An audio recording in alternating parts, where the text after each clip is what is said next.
तो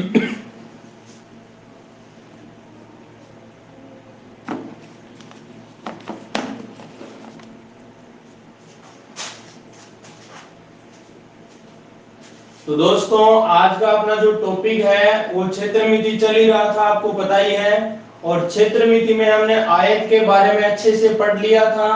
और अब बात करेंगे वर्ग की, और वर्ग में ज्यादा नहीं घुसेंगे। वर्ग की जो छोटी मोटी बातें हैं वो आपको कवर हैं, और उनके क्वेश्चन किस तरीके से बनते हैं वो बातें अपन समझने वाले हैं। ठीक है, तो यहाँ पर बात करते हैं यदि वर्ग की, वर्ग या स्क्वायर। ठीक है, तो स्क्वायर होता कैसा है? बिल्कुल ऐसा होता है दोस्तों जिसका प्रत्येक कोण तो क्या होता है, 90 डिग्री होता है, और प्रत्येक भुजा बराबर होती है। दूसरी बात, इसके जो विकर्ण होते हैं दोनों, वो विकर्ण भी बराबर होते हैं। और यहाँ पर दोस्तों ये विकर्ण एक दूसरे को बराबर भागों में बांटते भी हैं, मतलब समद्विभाजित भी करते हैं। बात समझ में आ रही होगी शायद। जैसे यदि मैं कहूं ये ABCD एक वर्ग है, तो इसकी भुजा ये A है, तो ये भुजा भी क्या होगी, A होगी। दूसरी बात दोस्तों ये क्या है, यहां पर AO बराबर CO होगा। एक मिनट, ये बीच में क्या कॉल आ गया था? अब सही है?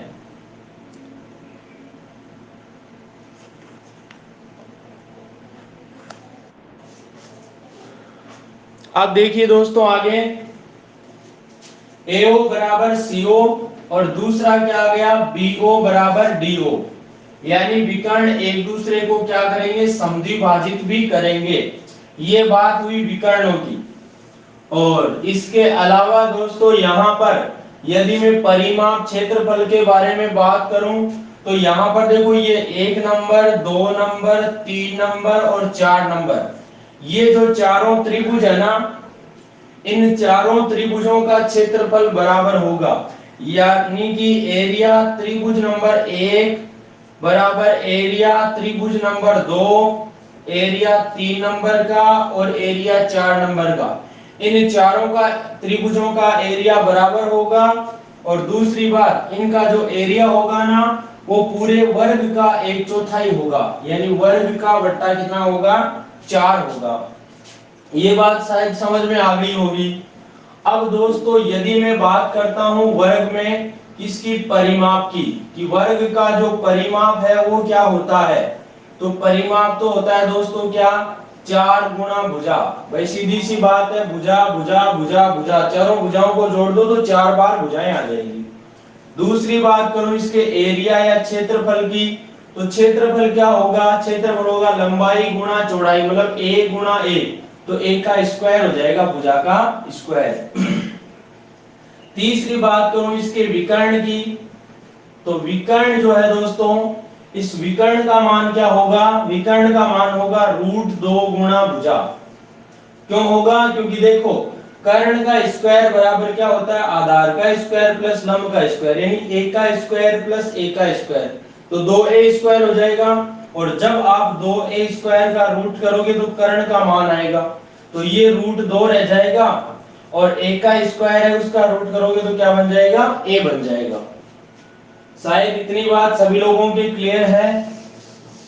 और अब मैं आगे बात करूं कि एक तो इस वर्ग जो है, वर्ग की इस भुजा को आधार मानकर यदि एक समबाहु त्रिभुज बनाओ, और एक विकर्ण को आधार मानकर एक समबाहु त्रिभुज बनाओ। ठीक है, तो उनके क्षेत्रफल अगर निकाले दोस्तों, एक तो कौन सा त्रिभुज है, इसको नाम देता हूं मैं कौन सा, ABCDE नाम देता हूं, इसको F नाम देता हूं। ठीक है, तो यहां पर एरिया ऑफ ट्राइंगल कौन सा निकालूं मैं, DCE निकालूं, तो इसका एरिया क्या होगा, समबाहु त्रिभुज है दोस्तों, तो √3/4 गुणा भुजा स्क्वायर होगा। अब भुजा जो है वो वर्ग की भुजा है, वही भुजा क्या होगी, इस त्रिभुज की भुजा, यानी ये इसके बराबर A होगा ये। ठीक है, तो √3/4 गुणा भुजा स्क्वायर हो जाएगा। दूसरी बात, एरिया ऑफ ट्रायंगल कौन सा निकालूं, इस विकर्ण को आधार मानकर बना जो समबाहु त्रिभुज है ACF का एरिया, ACF का एरिया, तो ये भी √3/4 गुना भुजा स्क्वायर होगा। लेकिन दोस्तों इसकी भुजा तो विकर्ण के बराबर है और विकर्ण का मान क्या होता है, √2 गुना भुजा होता है। तो यहाँ √2 गुना ए जो है उसका स्क्वायर करना पड़ेगा। तो पता है यहाँ से √3/4 गुना √2 का स्क्वायर 2 हो गया, ए का स्क्वायर ए स्क्वायर हो गया। तो 2 से आपका 4 कट गया 2 बार, यानी फॉर्मूला बन गया √3/2 गुना भुजा का स्क्वायर। दोस्तों सीधी सी बात है, यदि आपको इस वर्ग का क्षेत्रफल दे रखा हो और आपको यदि विकर्ण पर बने समबाहु त्रिभुज का क्षेत्रफल पूछ ले तो उसका √3/2 गुना कर दो, किसका, इस वर्ग के क्षेत्रफल का, ठीक है ना। वर्ग का क्षेत्रफल को अगर √3/2 से गुणा कर दो तो इस समबाहु त्रिभुज का क्षेत्रफल आ जाएगा जो विकर्ण पर बना हुआ है, ठीक है। इसके अलावा दोस्तों मैंने क्या बताया कि यदि ये वर्ग है और इस वर्ग के एक तो बना अंतःवृत्त और एक बना परिवृत्त, यदि अंतःवृत्त का क्षेत्रफल और परिवृत्त का क्षेत्रफल निकालना चाहूं तो पहली बात तो करो अंतःवृत्त के लिए, तो अंतःवृत्त की जो त्रिज्या होगी रेडियस r वो किसके बराबर होगी, वो होगी इस वर्ग की जो भुजा है उसकी आधी होगी ये r, यानी r बराबर a/2 होगा, ठीक है। और अगर मैं इसका क्षेत्रफल निकालना चाहूं इसका तो क्या होगा, वो होगा πr², πr² मतलब पाई गुणा a/2 का स्क्वायर, बोलो तो पाई गुणा a का स्क्वायर बट्टे में 4 आ जाएगा, ठीक है। और बात करूं यदि परिवृत्त की, जो बाहर वृत्त बना है उसकी त्रिज्या कैपिटल R निकालना चाहूं तो वो क्या होगी, वो ये होगी दोस्तों, कैपिटल R जो होगी वो पूरे विकर्ण की आधी होगी, विकर्ण बट्टे 2 होगी, विकर्ण बट्टे 2, और विकर्ण का मान होता है √2 गुना भुजा और बट्टे में 2 करोगे तो a/√2 आ जाएगा ये, ठीक है। बता चुका हूं अच्छे से ज्यामिति में। और दोस्तों यदि इसका क्षेत्रफल निकालना चाहो तो वो होगा क्या, पाई कैपिटल R का स्क्वायर, बोले तो पाई गुणा R की जगह a/√2 कर दो और इसका स्क्वायर कर दो, तो दोस्तों पाई a² बट्टे में √2 का स्क्वायर करोगे पूरा 2 बन जाएगा, ठीक है। तो ये वाली बात शायद सभी लोगों के क्लियर हो गई होगी, यस और नो।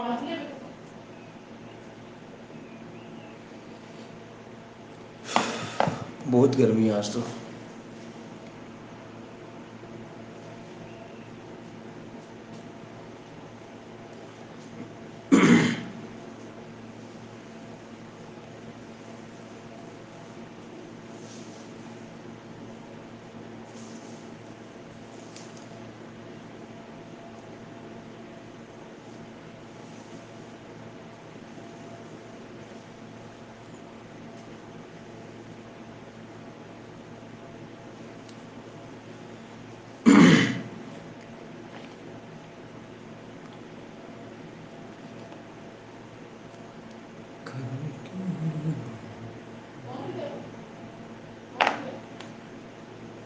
अगर दोस्तों इतनी बात समझ में आ गई है तो मैं आगे चलूं, फटाक से स्क्रीनशॉट ले लीजिए सभी लोग।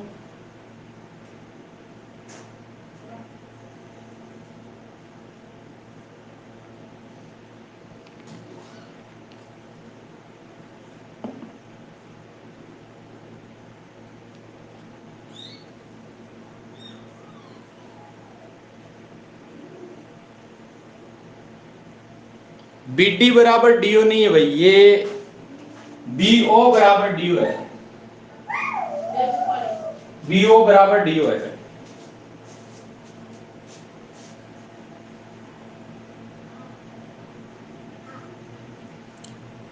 थोड़ा बहुत कॉमन सेंस काम में ले लिया करो भाई, है ना।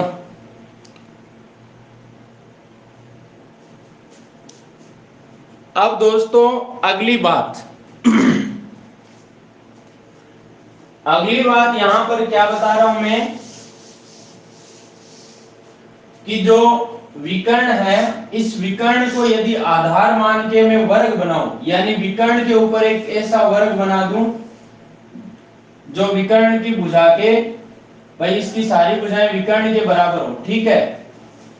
तो विकर्ण पर बना वर्ग, विकर्ण पर बना वर्ग की बात करूं तो इस वर्ग के लिए, इस वर्ग के लिए जो भुजा होगी उस भुजा का मान तो क्या होगा, विकर्ण के बराबर होगा। क्यों भाई, इस वर्ग की जो भुजा होगी वो होगा इस वर्ग का विकर्ण, विकर्ण का मतलब √2 गुना भुजा के बराबर होगा, ठीक है। और यदि इसका परिमाप निकालना चाहूं तो परिमाप होता है 4 गुना भुजा, तो 4 गुना भुजा का मतलब ये रखोगे √2 गुना a, तो क्या आ गया 4√2a आ जाएगा। और यदि इसका क्षेत्रफल निकालना चाहूं तो क्षेत्रफल होता है भुजा का स्क्वायर, मतलब इसका स्क्वायर कर दो √2a का, स्क्वायर करोगे तो √2 का स्क्वायर 2 और a का स्क्वायर a स्क्वायर, यानी 2 बार a स्क्वायर हो जाएगा। तो सीधी सी बात है दोस्तों, देखो यहां पर मैं रिलेशन बताना चाहूंगा आपको क्या,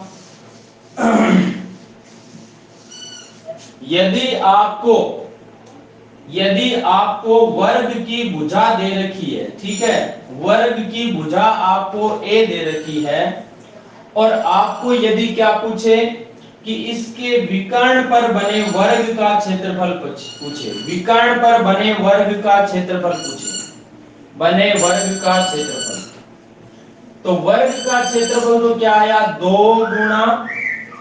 गुना a स्क्वायर, a स्क्वायर का मतलब जो मूल वर्ग है ना, मूल वर्ग का क्षेत्रफल, ठीक है, a स्क्वायर का मतलब मूल वर्ग का जो क्षेत्रफल है। दूसरी बात, विकर्ण पर बने समबाहु त्रिभुज का क्षेत्रफल पूछे तो क्या होगा, तब √3/2 गुना मूल वर्ग का क्षेत्रफल, यानी मूल वर्ग का जितना क्षेत्रफल है उसका √3/2 कर देना। और तीसरी बात, विकर्ण पर बने, विकर्ण पर या फिर विकर्ण को आधार मानकर, विकर्ण को व्यास मानकर, ठीक है ना, या परिवर्त कह दो रे, परिवर्त का क्षेत्रफल, परिवृत्त का क्षेत्रफल, तो वो होगा क्या, आपने देखा था पाई कैपिटल R स्क्वायर, यानी पाई R square, pi a square बट्टे 2, तो पाई बट्टे 2 गुणा a का स्क्वायर, यानी मूल वर्ग का क्षेत्रफल, वर्ग का क्षेत्रफल आ जाएगा। और यदि अंतःवृत्त का क्षेत्रफल निकालना चाहूं तो वो क्या होगा, वो होगा पाई बट्टे 4 गुणा वर्ग का क्षेत्रफल होगा। ये बातें मैं बता चुका हूं आप लोगों को, अभी अभी बताई हैं, वही बातें मैंने रिपीट करी है। तो आपको ध्यान ये रखना है, यदि वर्ग का क्षेत्रफल या भुजा दे रखी है और आपको विकर्ण पर बने वर्ग का क्षेत्रफल पूछे तो मूल वर्ग का जो क्षेत्रफल होता है उसका दुगुना कर दो। और यदि समबाहु त्रिभुज बने विकर्ण पर उसका क्षेत्रफल पूछे तो √3/2 गुना मूल वर्ग का क्षेत्रफल कर दो। यानी ये विकर्ण पर बन रहे हैं उनकी बात कर रहा हूं मैं। परिवर्त बनेगा तो विकर्ण को व्यास मानकर बनेगा, तो वो पाई/2 गुना वर्ग का क्षेत्रफल होगा। और यदि अंतःवृत्त का क्षेत्रफल पूछे तो पाई/4 गुना वर्ग का क्षेत्रफल होगा। तो ये वाली बात सभी लोगों के क्लियर हो गई है क्या भाई?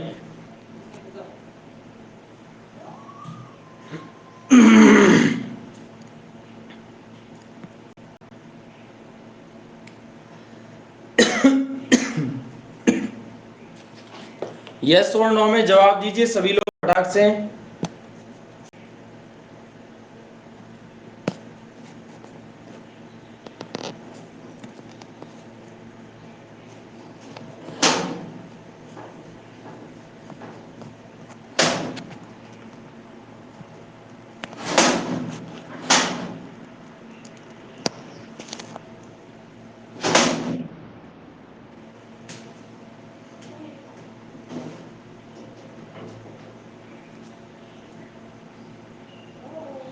चलो क्या दोस्तों आगे, अरे एक दो जनों का जवाब आ रहा है, बाकी का कोई जवाब ही नहीं है, क्या बात है।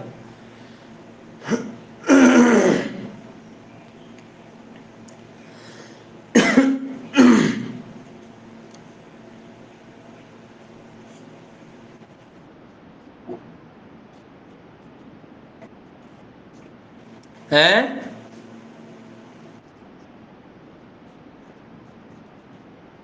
हाँ,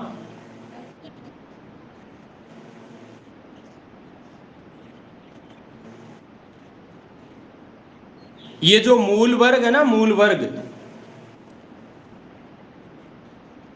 हाँ ये डिब्बा बना है, इसके अंदर वृत्त बना है वो तो अंतः वृत्त, और बाहर जो वृत्त बना था, वृत्त का मतलब जो वृत्ताकार बना था ना अपने थाली के आकार का, हाँ हाँ, वो होता है परिवृत्त। हाँ वो अंतःवृत्त होगा।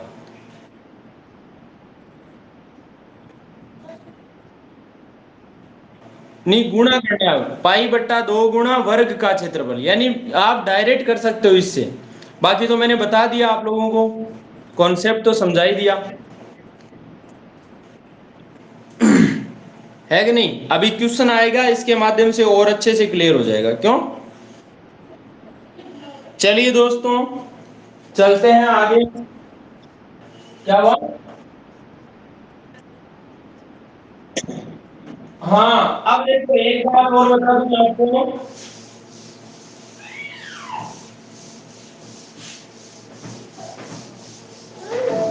आपको चाहे तो ना, ये वर्ग बना, एक तो इस वर्ग का क्षेत्रफल, और एक इसके विकर्ण को आधार मानकर बने वर्ग का क्षेत्रफल। यदि इसका और इसका, इन दोनों का अनुपात पूछे, तो इनका, इन दोनों के क्षेत्रफलों का अनुपात होगा, वो भी कितना होगा, 1:2 होगा, ठीक है ना। इन दोनों के क्षेत्रफल का अनुपात 1:2 होगा। इस वर्ग का पूछे और इस वर्ग का, तो भी 1:2 होगा। दूसरी बात, इस वर्ग के एक तो बने अंदर वृत्त जो कि अंतःवृत्त होगा, और एक बने बाहर वृत्त जिसे हम परिवृत्त कहेंगे।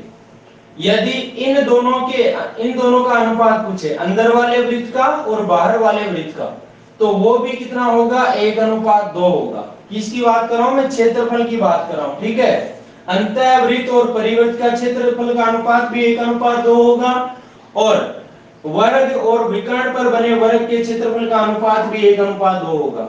और तीसरी बात, जो वर्ग है, इस वर्ग की भुजा को आप क्या मानते हो, भुजा मानकर एक समबाहु त्रिभुज का निर्माण करते हो इसका, और दूसरा एक विकर्ण जो है, इस विकर्ण को आधार मानकर एक समबाहु त्रिभुज बनाते हो।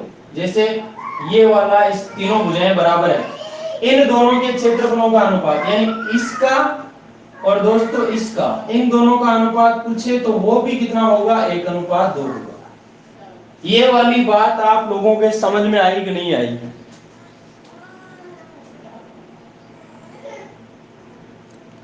अरे आ गई है क्या,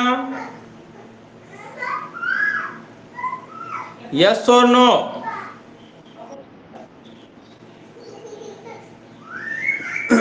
चाहे आपको दोनों वर्गों का पूछे, चाहे दोनों वृत्तों का पूछे, चाहे दोनों त्रिभुजों का पूछे, तो इनका क्षेत्रफलों का अनुपात 1:2 होगा। स्क्रीनशॉट ले लो, क्वेश्चन की बात करते हैं फिर।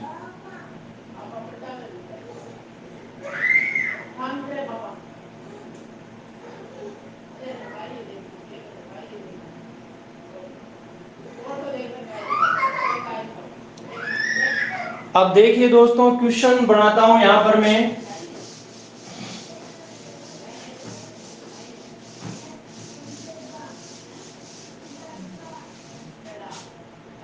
क्वेश्चन ये है, एक वर्ग का क्षेत्रफल, एक वर्ग का क्षेत्रफल जो परिमाप दे रहा हूं, एक वर्ग का परिमाप 48 सेंटीमीटर है। तो पहला प्रश्न है, इसके विकर्ण की लंबाई, दूसरा है इसका क्षेत्रफल। ठीक है, तीसरा प्रश्न है अंतःवृत्त का क्षेत्रफल। अंतःवृत्त का क्षेत्रफल, या कहे आपको कि उस वृत्त का क्षेत्रफल बताइए जो इस वर्ग की भुजाओं को अंतः स्पर्श करता है। ठीक है ना। और चौथा परिवृत्त का क्षेत्रफल। पांचवा भुजा को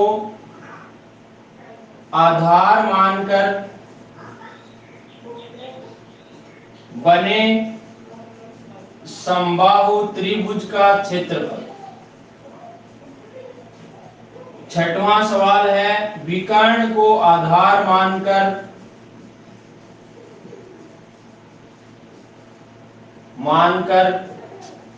बने समबाहु त्रिभुज का क्षेत्रफल। और सातवां है विकर्ण को आधार मानकर बने वर्ग का क्षेत्रफल। ये इतने सारे सवाल आपके सामने हैं दोस्तों। अब एक एक के गिन गिन के जवाब देने वाला हूं। देखिए यहां पर पहली बात बोला वर्ग का परिमाप दे रखा है। अब वर्ग का परिमाप क्या होता है? 4 गुणा भुजा, जो हमें कितना दे रखा है? 48। ठीक है, तो 4 से 48 कट गया 12 बार, 12 चौके 48। यानी इस वर्ग की जो भुजा है, भुजा का मान कितना आ गया है? 12 सेंटीमीटर आ गया है।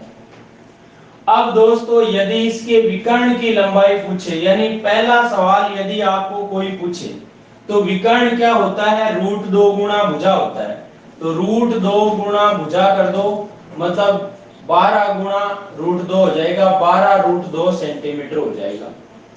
दूसरा सवाल यदि आपको कोई पूछे तो इसका क्षेत्रफल पूछेगा, और क्षेत्रफल होता है क्या? भुजा का स्क्वायर होता है।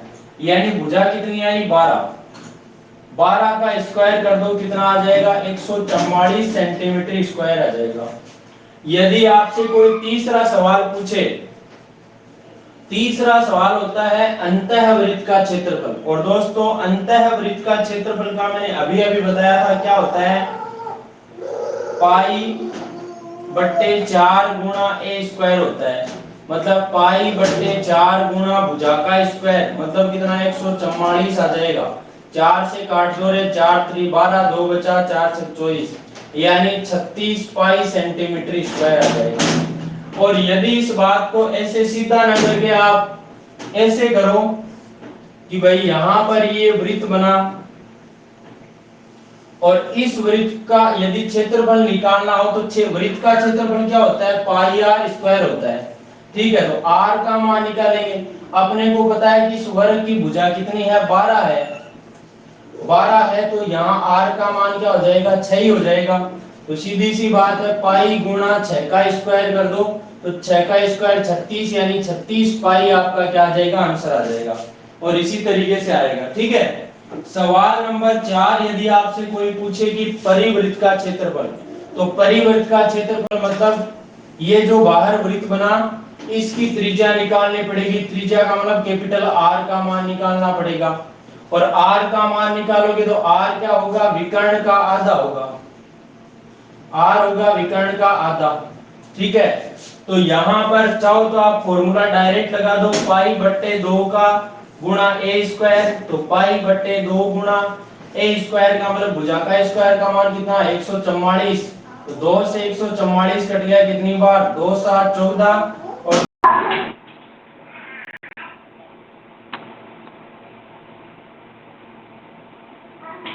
दोस्तों जितनी बातें मैंने आप लोगों को समझाई कंप्लीट क्लियर हो गई क्या?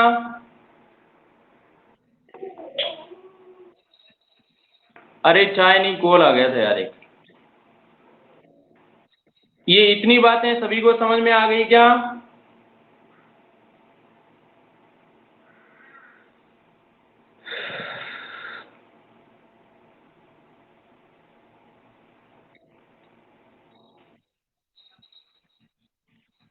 हैं? हाँ, ये तो आप भाई दिमाग में तभी बैठेंगे जब आप सवाल निकालोगे, बार बार प्रैक्टिस करोगे, है कि नहीं? प्रैक्टिस तो देखो आपको करनी पड़ेगी, बिना प्रैक्टिस के मामला जमने वाला नहीं है।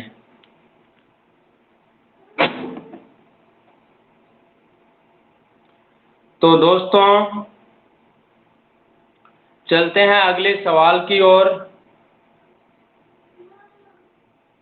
सवाल जो है दोस्तों यहाँ पर देखो, पाई आर स्क्वायर से निकाल लोगे ना इसको, या बता दूं, देखो पाई पाई गुणा कैपिटल आर का स्क्वायर। अब आर क्या चीज है? विकर्ण का आधा होगा। तो विकर्ण का मान कितना था भाई? विकर्ण का मान था 12√2, और 12√2 का आधा करोगे तो कितना आएगा? 6√2 आएगा।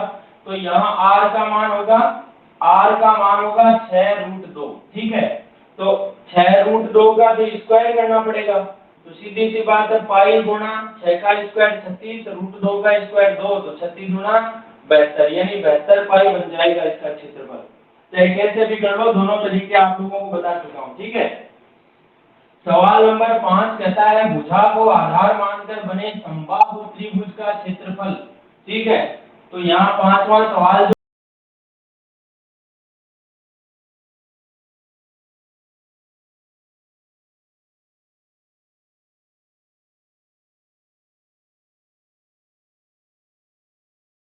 फोन वाले परेशान, सिम चेंज करनी पड़ेगी अब।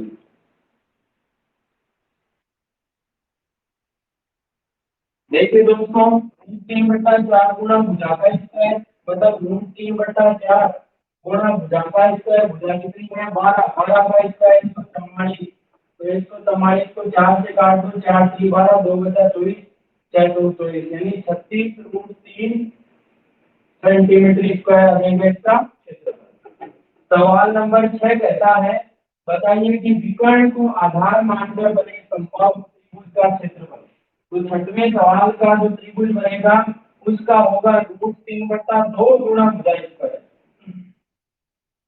तो √3/2 गुणा भुजा का मान है, तो सॉरी 12 था, 12 का स्क्वायर 144, 2 से 144 को काटोगे 72 आ जाएगा। तो ये आ जाएगा 72√3 सेंटीमीटर स्क्वायर। ठीक है, सवाल नंबर लास्ट वाला है सातवां। सातवां सवाल है कि विकर्ण को आधार मानकर बने वर्ग का क्षेत्रफल। तो विकर्ण पर जो वर्ग बनता है उस वर्ग का क्षेत्रफल क्या होता है? मूल वर्ग के क्षेत्रफल का दुगुना होता है, यानी 2 गुणा भुजा स्क्वायर होता है। तो 2 गुणा 144 कर दो दोस्तों, 288 सेंटीमीटर स्क्वायर आ जाएगा। इतनी बात सभी लोगों के क्लियर है? यस और नो?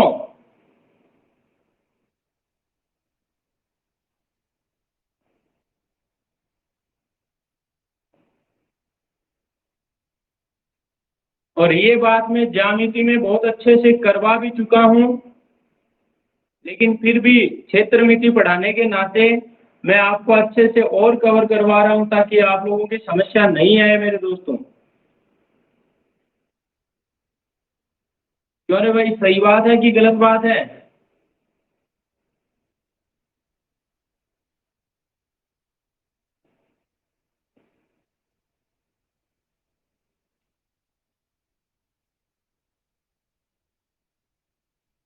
बाकी मैं क्षेत्रमिति आपको इस तरीके से पढ़ा रहा हूं जैसे आप अर्थमेटिक मैथ्स पढ़ रहे हो।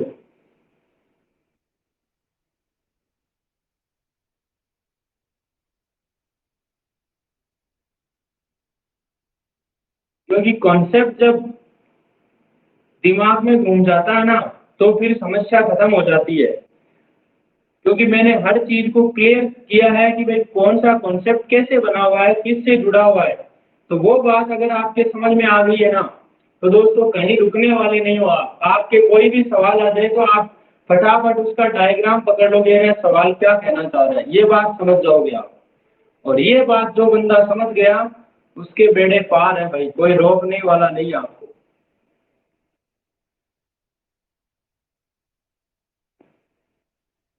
आप देखो एक धासु सवाल बनाते हैं बढ़िया पतंजलि वाला, बना दें क्या?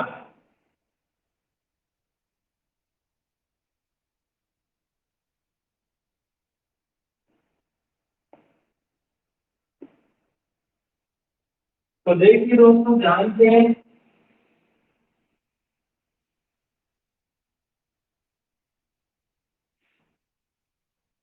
अब ये वाली बात है ना दोस्तों, जो ये मैंने बात बताई है, ये 7-8 सवाल बताए हैं आप लोगों को। इन 7-8 सवालों को उलट फेर करके कैसे भी पूछा जा सकता है। जैसे आपको कह दे कि एक वर्ग के अंदर बने हुए वृत्त या अंतः वृत्त का क्षेत्रफल आपको दे दिया। अंतः वृत्त का क्या दे दिया? यदि आपको अंतः वृत्त का क्षेत्रफल दे दिया, अंतः वृत्त का क्षेत्रफल कितना आया था अपना? ये आया था 36 पाई आया था शायद। ये क्षेत्रफल 36 पाई सेंटीमीटर स्क्वायर दे दिया आपको, और फिर आपको पूछ लिया वर्ग से कोई सी भी बात आपको यदि पूछ ली जाए तो आप क्या करोगे? तो दोस्तों सीधी सी बात है, आप बनाओगे डायग्राम, ठीक है, ज्यादा कुछ नहीं करना, डायग्राम बनाया बस, ठीक है। और वर्ग के अंदर बनाओगे वृत्त, ये आपने बना दिया है वृत्त, ठीक है। और इस वृत्त का आपको क्षेत्रफल दे रखा है। आपको तो पता है कि वृत्त का क्षेत्रफल क्या होता है, पाई आर स्क्वायर होता है।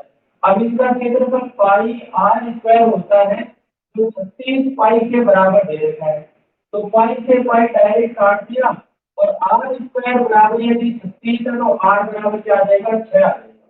मतलब सीधी सी बात है कि ये वाला मान अपने को 6 मिल गया है। जब ये 6 है तो यहाँ से यहाँ तक का ये भी 6 होगा, मतलब भुजा की लंबाई कितनी होगी? टोटल 12 हो जाएगी। और दोस्तों वर्ग की भुजा यदि आपको मिल गई तो आप इस वर्ग का कुछ भी निकाल सकते हो। यस और नो? अरे निकाल सकते हो क्या भाई? यानी सवाल किसी भी तरीके से आ जाए, आपको डायग्राम से पकड़ लेना है सवाल को, और फॉर्मूले रखने नहीं है। फॉर्मूला मूल फॉर्मूला जो है ना, वो ही याद रखना है कि भाई त्रिभुज का फॉर्मूला क्या है, वृत्त का फॉर्मूला क्या है, और वर्ग का फॉर्मूला क्या है। जो अभी मैंने फॉर्मूले बताए उनमें ज्यादा नहीं उलझना आप लोगों को, फिर इतने फॉर्मूले इनसे कैसे करेंगे। आप तो जो मूल फॉर्मूला है ना उससे पे जाओ।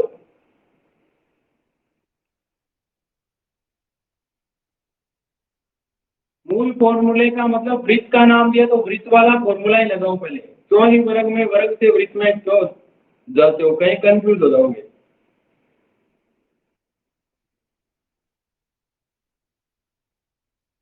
अब देखिए सवाल है अगला आपके सामने।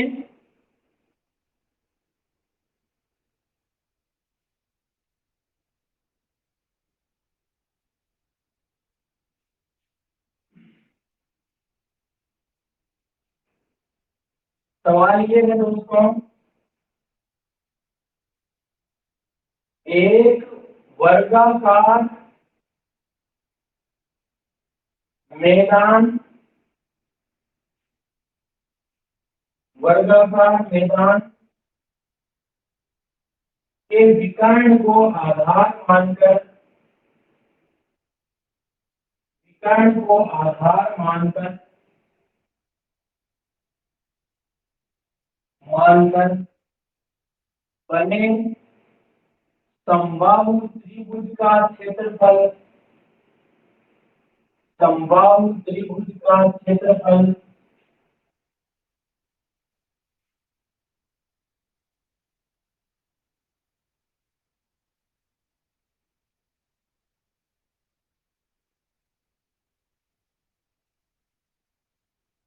दो सौ √3 मीटर स्क्वायर है, यदि मैदान के, मैदान की लंबाई और चौड़ाई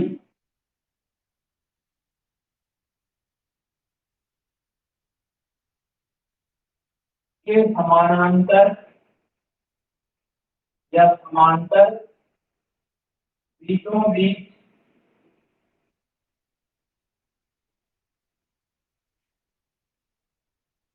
2 मीटर चौड़ी सड़क बना दी जाए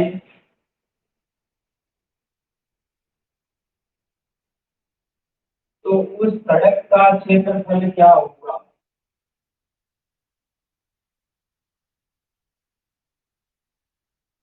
ये सवाल आपके सामने है।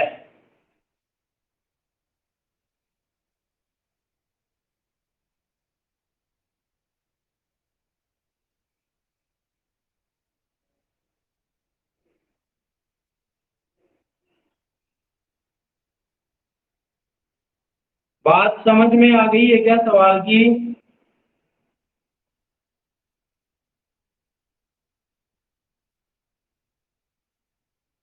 अब मैं ही बता देता हूँ, टाइम कम है अपने पास, बाकी आप लोग निकाल लेना।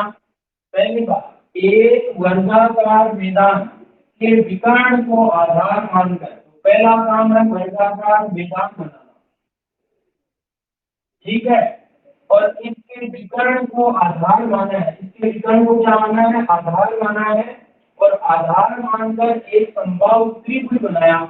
तो दोस्तों उस समबाहु त्रिभुज का क्षेत्रफल मैंने अभी अभी आपको बताया था कि समबाहु त्रिभुज जो बनेगा विकर्ण के ऊपर, विकर्ण के ऊपर समबाहु त्रिभुज बनेगा वो इस तरीके से बनेगा, यानी कि भुजा जो होगी वो विकर्ण के बराबर होगी। और विकर्ण का मतलब रूट 2 गुना भुजा आएगा, ठीक है।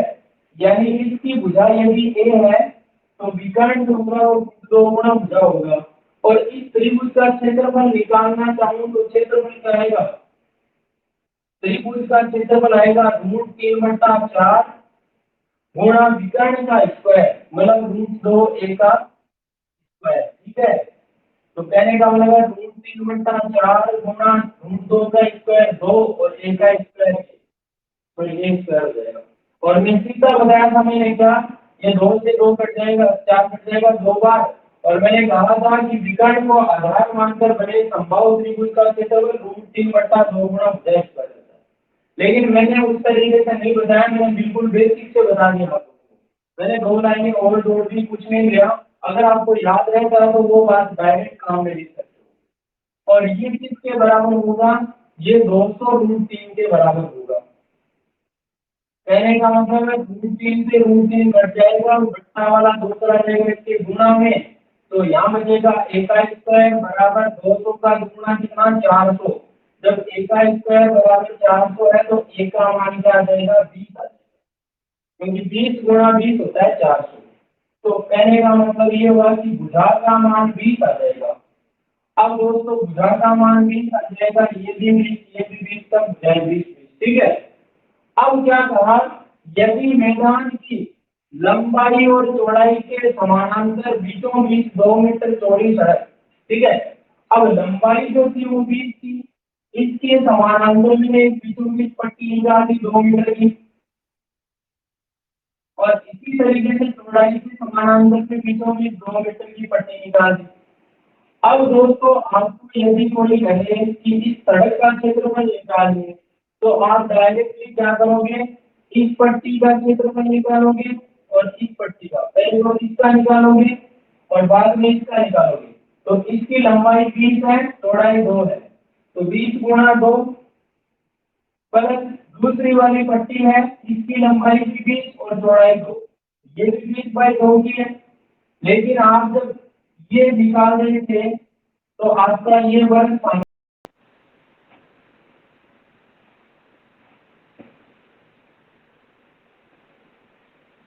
आ गई है क्या सभी के समझ में।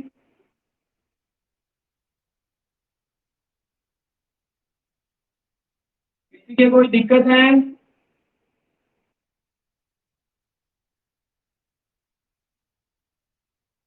अरे भाई कुछ तो जवाब दो।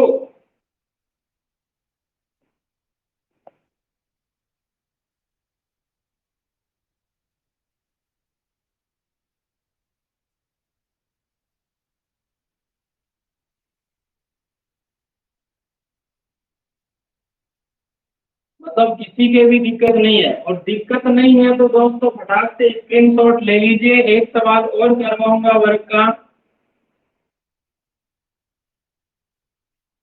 हाँ भाई।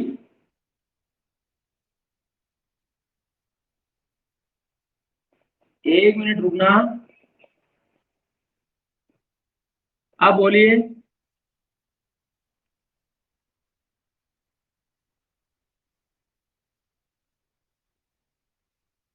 हाँ, वही तो निकाला है भाई। यहाँ पर हमने निकाला क्या है, ये चीज तो निकाली है भाई। यहाँ पर जो ये त्रिभुज बनेगा, इस विकर्ण को आधार मानकर ये जो त्रिभुज बनेगा, इस त्रिभुज का क्षेत्रफल क्या होता है, इस त्रिभुज का क्षेत्रफल होता है √3/2 गुणा भुजा का स्क्वायर होता है। ये मैं बात पिछले वाले सवाल में बता चुका हूँ। यानी भुजा कौन, ये भुजा किसकी है, ये भुजा इस वर्ग वाली भुजा है ए, ठीक है। तो यहाँ पर √3/2 गुणा ए स्क्वायर है, बराबर कितना दे रखा है क्षेत्रफल, 200 √3 दे रखा है। अब ये ए है ना, ये ए इसकी भुजा नहीं है, इसकी भुजा तो है √2 गुणा ए, ठीक है। अब देखो यहाँ √3 से √3 घटा, 2 चला गया इसके गुणा में, तो ए का स्क्वायर बराबर 200 गुणा 2 यानी 400 आ गया। अब तुम ए का 6 का स्क्वायर करो तो 400 आ जाए, तो सीधी सी बात है, ए का मान 20 होगा तभी 400 आएगा ना। 20 का स्क्वायर 400 होता है, तो इस वर्ग की भुजा का मान 20 आता है। आई बात समझ में?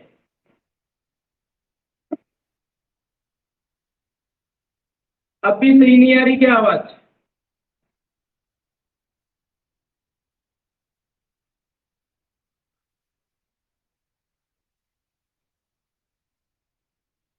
अब तो आ रही होगी।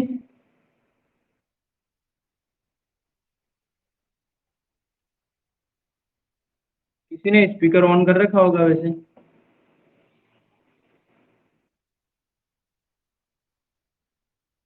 हैं?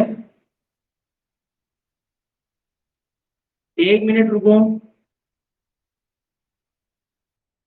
और पेश है,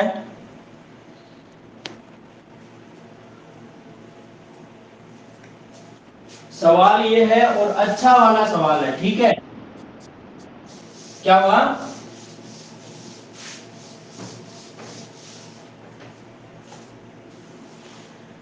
क्या हुआ, कौन बोला भाई?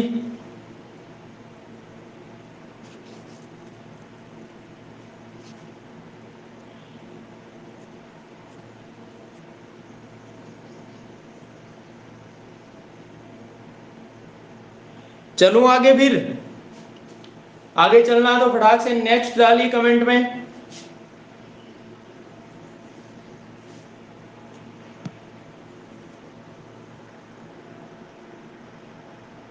चलिए दोस्तों, सवाल बनता है यहां पर क्या, कि दो वर्गों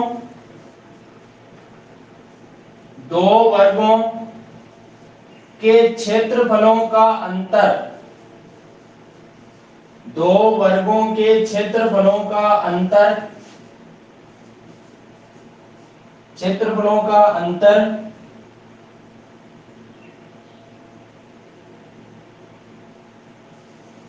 24 सेंटीमीटर स्क्वायर तथा परिमापों का योग, परिमापों का योग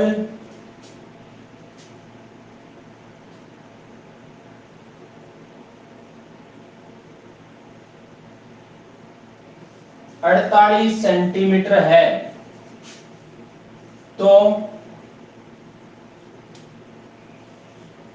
उन वर्गों के विकर्णों की लंबाई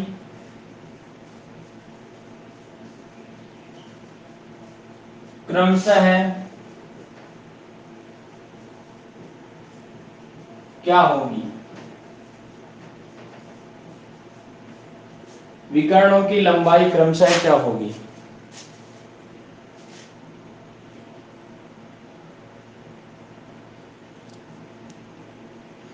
अरे भाई, सभी को नहीं दिख रहा क्या आप कुछ?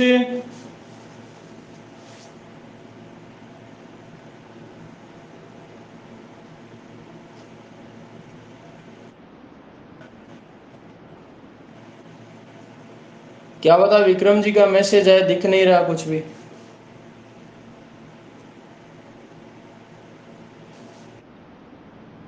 है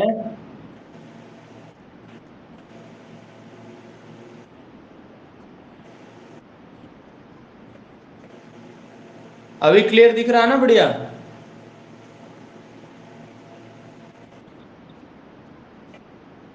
हाँ यही हुआ है।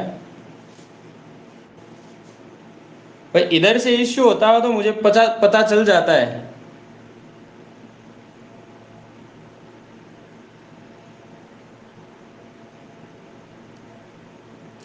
अब दोस्तों देखो सवाल कितना गजब है, समझना सवाल को। दो वर्ग है तो पक्का एक बड़ा होगा एक छोटा होगा, तभी उनका अंतर आएगा। अगर दोनों सेम होंगे तो अंतर जीरो होगा, ठीक है। तो यहाँ एक वर्ग बनाया मैंने बड़ा, और दूसरा वर्ग बनाया मैंने क्या, छोटा। यदि दोस्तों इसकी भुजा में कैपिटल ए मान लेता हूं, इसकी भुजा स्मॉल ए मान लेता हूं, ठीक है। और अब मैं कहूं कि इसका क्षेत्रफल क्या होगा, इसका क्षेत्रफल क्या होगा। तो यदि मैं बात करूं क्षेत्रफल की, तो बड़े वाले का भुजा स्क्वायर यानी भुजा का मान ए है, ए का स्क्वायर होगा। और छोटे वाले की भुजा स्मॉल ए है तो इसका स्मॉल ए स्क्वायर होगा। और दोनों का हमें दे रखा अंतर, अंतर दे रखा तो माइनस करो, और बराबर कितना दे रखा, 24 दे रखा है। शायद इतनी बात सभी लोगों के क्लियर है। इसके बाद बात करी परिमापों की, परिमापों का योग। तो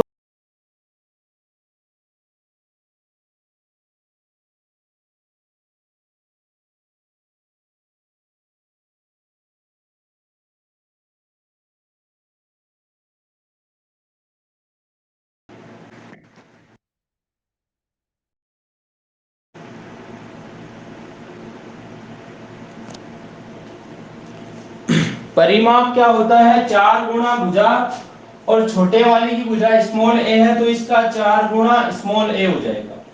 अब यदि दोनों का योग दे रखा है तो प्लस करो, और यदि अंतर दिया होता तो माइनस करना पड़ता। तो यहाँ पर योग दे रखा है इसलिए मैंने प्लस कर दिया, और बराबर कितना दे रखा है, 48। और दोस्तों आप यहाँ ध्यान से देखिए, इसमें 4 है, यहाँ 4 है, यहाँ 48 है। तो यदि पूरे में मैं किसका भाग दे दूं, 4 का भाग दे दूं, तो देखिए 4 ये कट जाएगा, ये भी कट जाएगा, और ये 4 12 चौके 48 यानी 12 आ जाएगा। तो आपने देखा कि a प्लस ए का मान कितना आ गया, 12 आ गया। एक समीकरण तो आपकी ये बनी।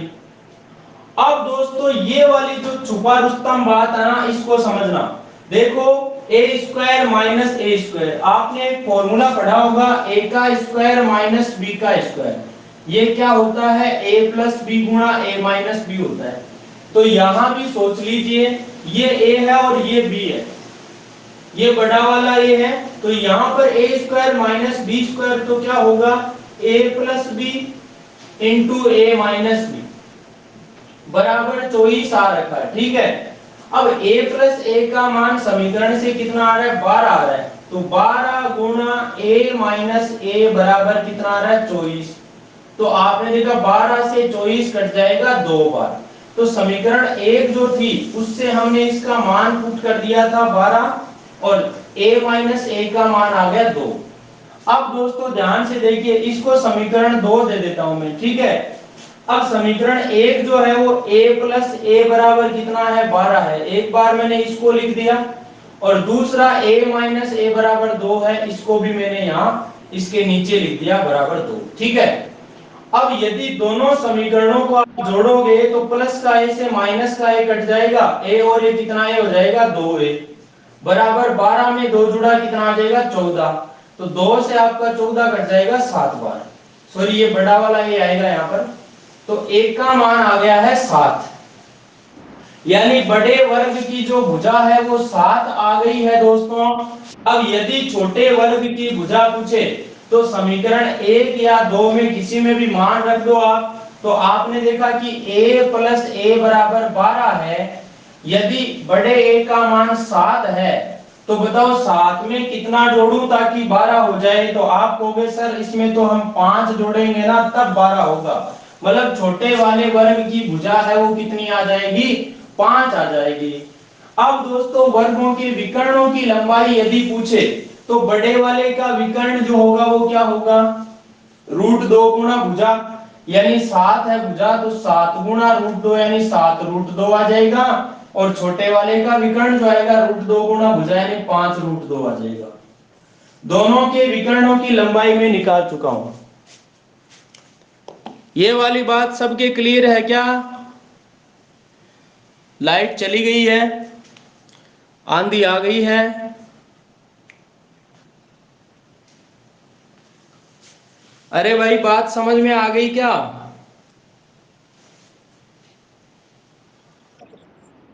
हाँ जी, 5 आ गई ना, 5 विकर्ण 5 √2, जितनी भुजा है उसका √2 गुणा कर दो।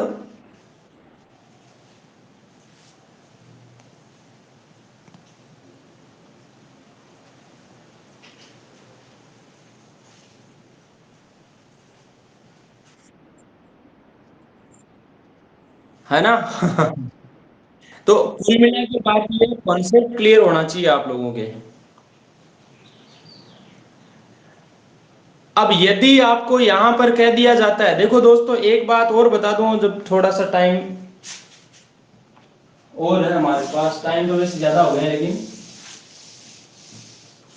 यदि आपको कोई कह दे कि 2 वर्ग है, ठीक है, एक वर्ग है वर्ग फर्स्ट और दूसरा है वर्ग सेकंड, यदि इन दोनों वर्गों की हमें किसका, भुजाओं का अनुपात दे रखा है, यदि भुजाओं का अनुपात मान लो 3:5 दिया है या 1:2 दिया है, कोई भी अनुपात दिया है, यदि भुजाओं का अनुपात 3:5 दिया ना दोस्तों, तो यदि हम विकर्णों का अनुपात निकालना चाहें तो विकर्ण भी क्या आएंगे, उनका अनुपात क्या होगा, देखो भुजा अगर 3 है तो विकर्ण 3 √2 होगा और ये 5 √2 होगा, तो कहेगा √2 से √2 कट जाएगा, विकर्णों का अनुपात भी वही आएगा।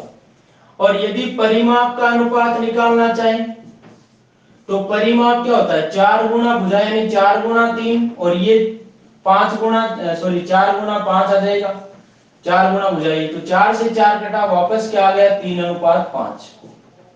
और यदि क्षेत्रफलों का अनुपात पूछे तो होगा 3 का स्क्वायर कर दो अनुपात 5 का स्क्वायर कर दो, मतलब 3 का स्क्वायर 9, 5 का स्क्वायर 25। तो कहने का मतलब ये है दोस्तों, यदि आपको भुजाओं का अनुपात दे दे कोई सवाल में, 2 वर्गों की भुजाओं का अनुपात दे दे और आपको विकर्णों का अनुपात या परिमाप का अनुपात पूछे, तो इन दोनों का तो होगा किसके बराबर, सेम होगा भुजा के, ठीक है। लेकिन यदि क्षेत्रफल का अनुपात पूछे तो वो क्या कर देना है, इसका स्क्वायर कर देना है।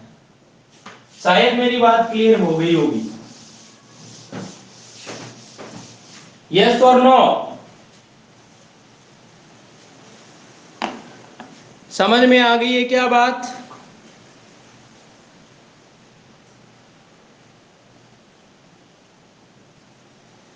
अब एक बात और बता दूं, यदि आपको यहां पर कह दे कि वर्ग की भुजा में क्या कर दी जाती है, वर्ग की भुजा में यदि मान लो 20% की वृद्धि कर दी जाए, 20% वृद्धि कर दी जाए,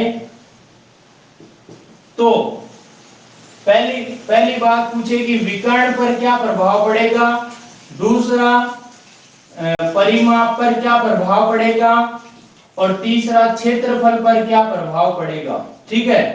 तो आपको क्या करना है दोस्तों, यदि विकर्ण का और परिमाप का पूछे तो जितना भुजा में आया है ना फर्क, उतना ही दोनों में होगा, यानी विकर्ण का 20% वृद्धि ही होगी और परिमाप में भी 20% वृद्धि हो जाएगी।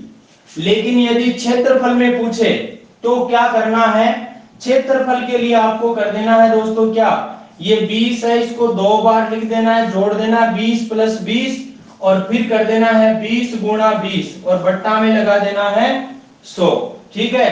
तो देखिए 2 0 से 2 0 ये कट गए और 20 और 20 40, प्लस में कितना 2 दूना 4 यानी 44, तो 44% की क्या हो जाएगी, वृद्धि हो जाएगी। और दूसरी बात, ये ऐसे समझ में नहीं है तो ऐसे समझ लेना भाई सीधा सा, कि ये वर्ग है और इसकी भुजा में यदि 20% इंक्रीमेंट यानी लंबाई में भी 20%, चौड़ाई में भी 20%, ठीक है, तो आप क्या करोगे, 20% बढ़ दिए तो 120 गुणा 120 बट्टा 100 कर दो, तो क्या होगा, 2 जीरो से 2 जीरो घटाएंगे बराबर है 144, तो 100 से ज्यादा कितना है 44, इसलिए 44% की वृद्धि आ जाएगी। और कमी करे तो 80 गुणा 80 बट्टा 100 कर दो। दोस्तों बात समझ में आ गई है क्या? शायद दिख भी कम दिख रहा है मेरे हिसाब से।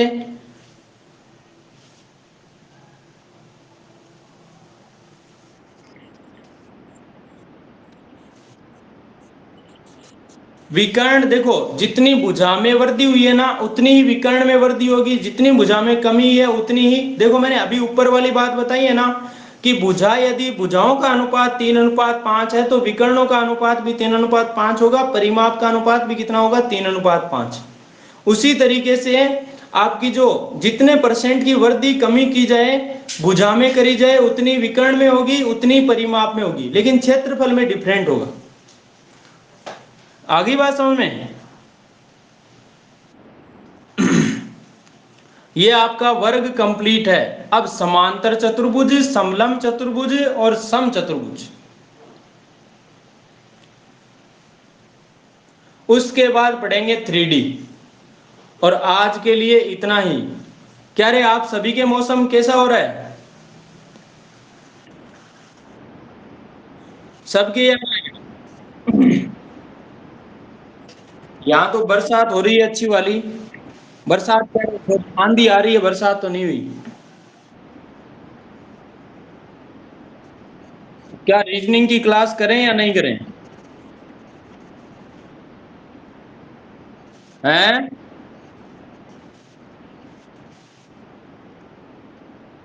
क्या हुआ?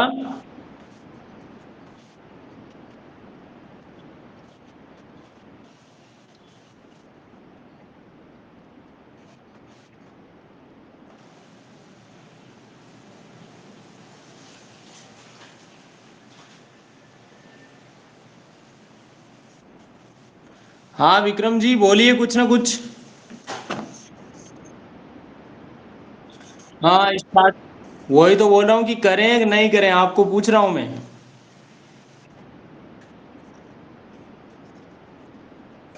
सभी को ही पूछ रहा हूँ भाई। कर दें क्या? चलो फिर आ जाओ सभी फटाफट रीजनिंग वाली क्लास में आ जाओ, देखिए सभी आ जाओ, यहाँ से छोड़ दो क्लास, है ना।